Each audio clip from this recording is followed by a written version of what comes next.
Hi, I'm Molly, and I'm a 5th grade teacher who helps teachers just like you streamline your literacy block so you can get to all of your reading groups without the constant interruptions, still incorporate the curriculum that your district's using, and feel confident when you get your reading scores back this year.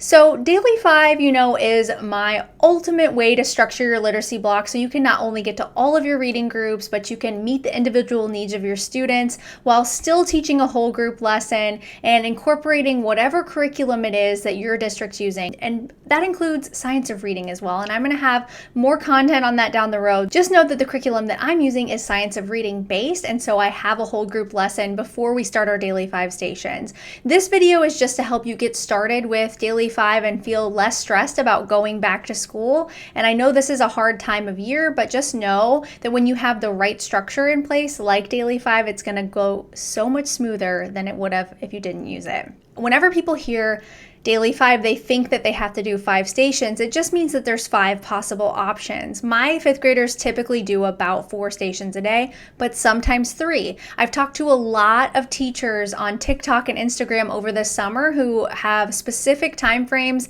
that they can do Daily 5 in, and they're just wondering how to fit it all in. And when I tell them they can do 2, 3, or 4 stations, they're so relieved. So I hope that helps you too. Just remember to go back and watch all my other videos, especially the one about building stamina, because you really want your students to master each station before they move on. I always start with read to self, and last week I talked about the order that I put the videos in. Read to self, work on writing, listen to reading, word work, and then book club is last. Now, I don't talk a lot about read to someone or read to friend, and I talked a little bit in my last video about it just because I don't use it in 5th grade anymore, but that's a possible other choice. I've seen teachers do other choices too. You don't have to name and label them the exact thing that Daily 5 does. You get to change it. That's one of the best parts about Daily 5 is it's completely customizable to your own classroom as the teacher, and it's just a structure. It's not the instruction. So continually tell yourself that if you're really trying to figure out how to make it work.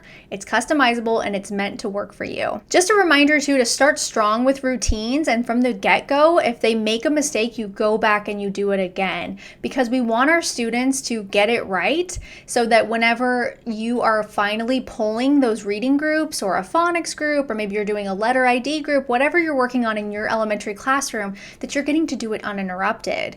And that is really hard to get to that level if you don't explicitly teach each station, master the stamina for every station before you move on.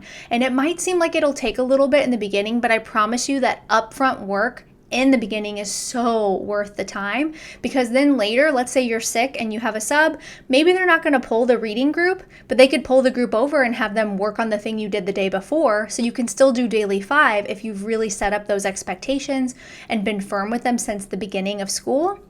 It will pay you back dividends, I promise. And I can't wait to get a message from you on Instagram or TikTok and hear how it's going. So please make sure you send me a DM over there. I love chatting with you. I have lots of tools for you using the Daily 5, things that I've created for my own classroom and I use on a daily basis. One of those being writing prompts. They have transformed the way that I do work on writing, because if you remember, work on writing is not a part of your writing instruction. It's just a creative writing time. And so my students have really flourished using prompts that I created for the entire year. Inside of the Daily 5 toolkits that I have one for kindergarten, 1st and 2nd grade, 3rd, 4th, and 5th. You get all of my tricks that have been up my sleeves, whether it was I was teaching early childhood or now upper elementary. I have them all inside of those toolkits, so you get all the writing prompts, handwriting pages, all of my anchor charts, all of my systems and routines inside of there, jam-packed for you. I'll leave them both in the description box below so you can check them out and make your life so much easier going back to school using those toolkits depending on what grade level you are.